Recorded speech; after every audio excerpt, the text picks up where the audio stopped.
I think pretty much everyone has a room in their home that becomes the dumping ground for all those bits and pieces that actually belong somewhere else.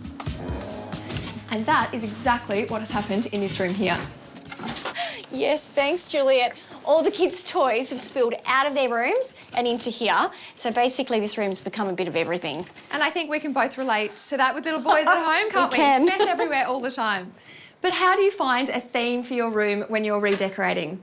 Well, I like to use the things that you love as inspiration. The homeowner here loves to get creative and draw these beautiful botanical illustrations. She also loves to paint landscapes. So I thought this would be the perfect sunroom for her creative activities as well as for relaxing. Yes, I love a sunroom. I'm just enjoying the sunlight in this room just right now. It's just beautiful, isn't it? So lovely. I just want to fill this whole room with greenery. I love that. Yes, should we clean this stuff cleaning up first? Yes, Yeah, okay. come on.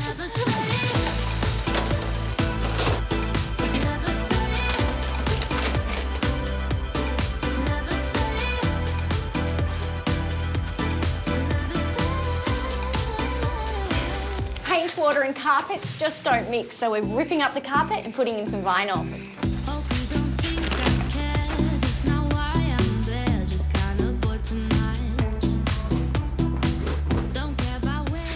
And that is the floor down. This is loose lay cushioned vinyl and it couldn't be simpler. It doesn't require any glue underneath and it comes in lots of different sizes, so it's perfect for any room size. And I love this pattern, it's beautiful. Yeah, it creates some impact in here, doesn't it? Yeah.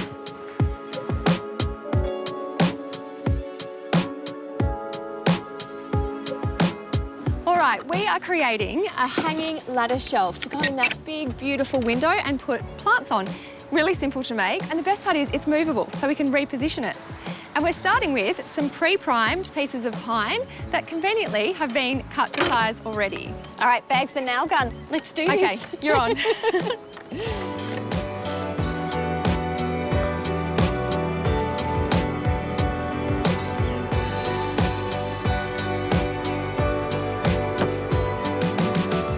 We're creating a series of rectangular shelves, and because they'll be tiered, you'll notice that they're increasing in size. We're also adding a little timber trim, and the idea is that that will support the see-through shelves.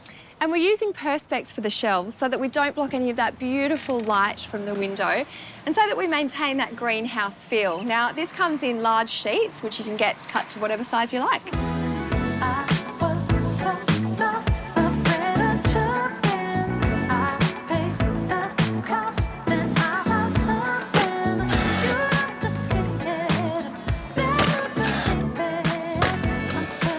For the sides, we're just using 2 pieces of timber in a triangle to hold it all together.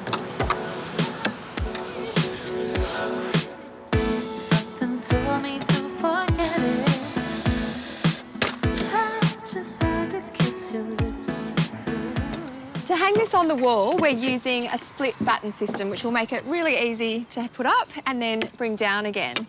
So that just goes on there like that. We just need to glue it and screw it in place.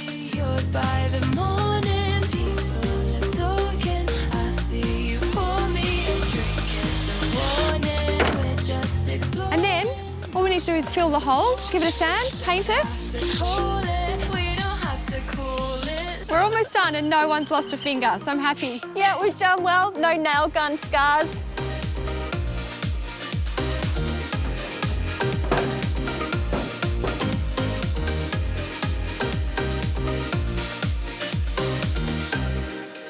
We've gone with quite a retro plant palette. There might be some plants here that conjure up some lovely memories for you. For example, this beautiful Hoya. I always remember my grandma growing Hoyas, and these days there's such an exciting range of leaf colours and textures, so check out this little speckled leaf variety here.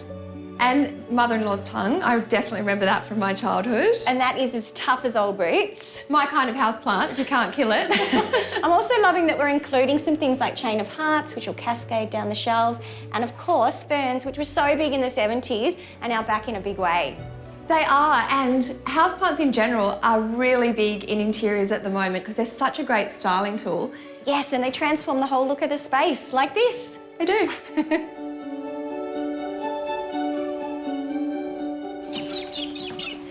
This is a fantastic way to create some extra workspace. It's budget friendly and it's perfect for a variety of things, like if you're doing art or crafts, or even for the kids' homework, anywhere where you need to really spread out. Yeah, so we're using this timber panel, which you can buy off the shelf at your local hardware store. So you can use them in kitchens, bathrooms, or in our case, a sunroom. And we're going to start by giving it a good coat with a hard-wearing varnish. I'm going to use the new bench top on the old table that was in the room before, and I'm going to paint black all around the edge of the old tabletop, which will give us a beautiful shadow line.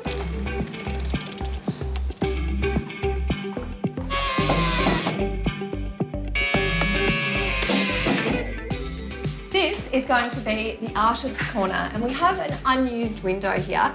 So I got the team to put together a shelving unit which will go over the top and keep art supplies perfectly within arm's reach. We also...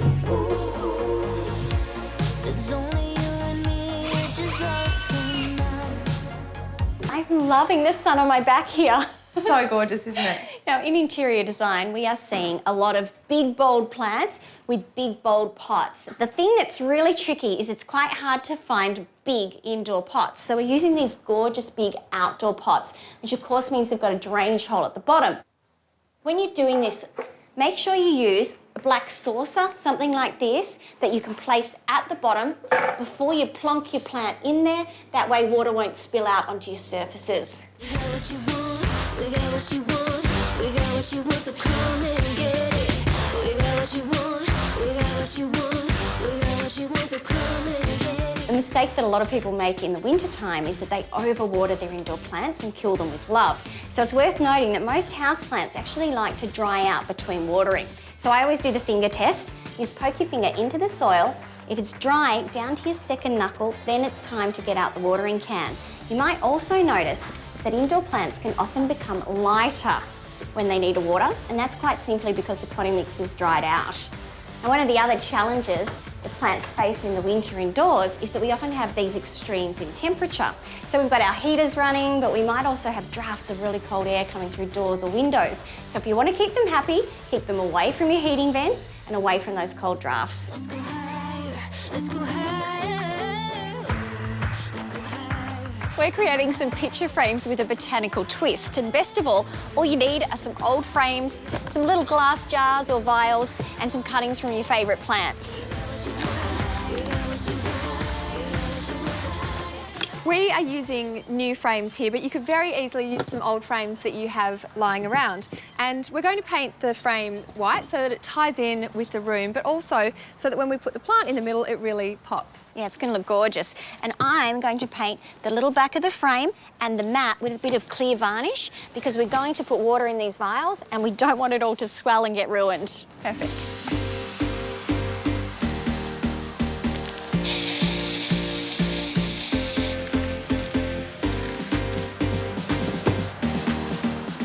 You want the vial to sit roughly in the centre of the frame, but with room for the plant on top. So what we're going to do is drill some holes in the back of that frame that are roughly the size of the neck of the bottle. That way we can feed some floral wire through the back, tie it off to hold that vial in place.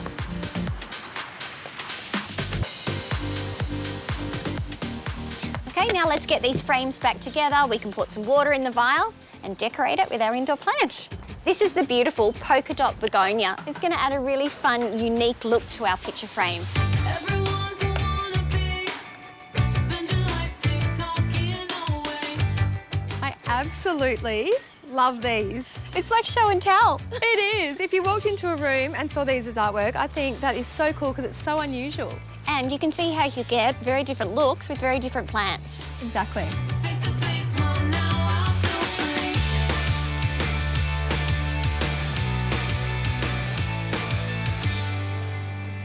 When you're selecting furniture for your home, it's a really nice idea to choose pieces that make a statement, like this chair. It has a really lovely shape, and also the warm timber ties in with the timber on the other side of the room and the desk. And isn't this a great idea for a table centrepiece? We've got this beautiful collection of bottles and vases. So what we've done is we've used cuttings and indoor plants growing in nothing but water. How unique is that? So gorgeous. And I So love that beautiful. you can see the roots there. And the way we've clustered all these vases here and made them work together, because we've stuck to just 3 colours. There's the soft green, there's the clear glass, and then there's a deeper green. And in terms of the sizes and shapes, well, we've used a variety of heights which work really nicely together, and they all balance each other out.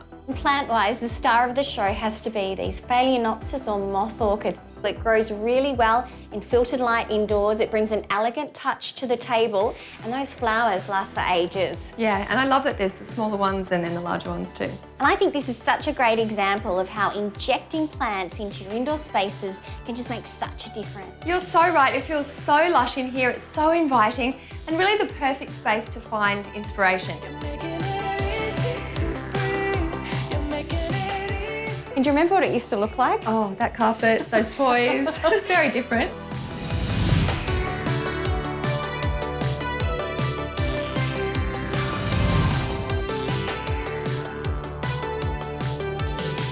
Yes, it's such a huge transformation. It really is now just a gorgeous creative space.